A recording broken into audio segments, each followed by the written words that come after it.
আপনি এখানে কতদিন ধরে চালাচ্ছেন এটা? এটা 1 বছরের বেশি হয়েছে। 1 বছরের বেশি হয়েছে।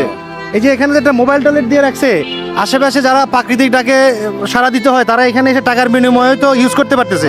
এতে পরিবেশ ভালো থাকতেছে না? ভালো। আগারগা কারিগরি শিক্ষা বোর্ডের ঠিক অপোজিটে দেখেন একটা মোবাইল টয়লেট দেওয়া আছে, খুব সুন্দর।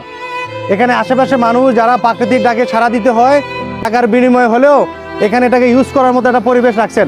এই এলাকা যারা কর্তৃপক্ষ আছেন, যারা দায়িত্বে আছেন, যে এখানে আগারগাঁয়ের মতো এই সমস্ত একটা রিমোট জায়গায় যে এরকম একটা পাবলিক টয়লেট দিয়ে, মোবাইল টয়লেট যদিও এটা মোবাইল টয়লেট দিয়ে অনেক সুন্দর পরিবেশ, অন্তত দেখে এখানকার পরিবেশ অনেক ভালো। অন্তত বাইরে এখানে সেখানে মানুষ মল ত্যাগ করছে না। বাস স্ট্যান্ডগুলোতে অনেক মানুষ সমাগমরা বাসে ওঠা যাওয়া করেন, হেল্পার, ড্রাইভার, যাত্রী, ওরা দেখা গেছে এরকম মোবাইল টয়লেট দিয়ে দিলে পরিবেশটা কিন্তু নষ্ট হয় না। আপনি কি মনে করেন বড় বড় বাস স্ট্যান্ডগুলোতে এখন মোবাইল টয়লেটের প্রয়োজন? দরকার, বেশি দরকার। প্রতিনিয়ত নাকের সাহায্যে আমাদের বিভিন্ন দুর্গন্ধ যে আমরা অসুস্থ হয়ে যাচ্ছি, এগুলো রোধ করা সম্ভব কিনা?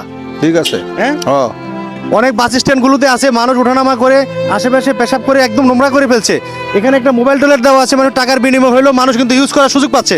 আশা করি কর্তৃপক্ষ এই সমস্ত জিনিসগুলো মাথায় নেবেন এবং আশেপাশে মানুষের দুঃখ কষ্ট কথা চিন্তা করবেন। আশেপাশে পরিবেশ কিন্তু নোংরা থেকে কিন্তু বিরত থাকতেছে মানুষ।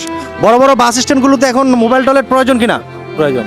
কর্তৃপক্ষের নিকট আকুল আবেদন যে আসেন, ঢাকা শহরে এরকম চিহ্নিত করে অনেক এলাকায় এরকম স্থায়ীভাবে টয়লেট দিতে না পারেন, হয়তো জায়গার সংকীর্ণ থাকতে পারে, বাট মোবাইল টয়লেট দিয়ে হলেও পরিবেশ রক্ষায় এগিয়ে আসেন।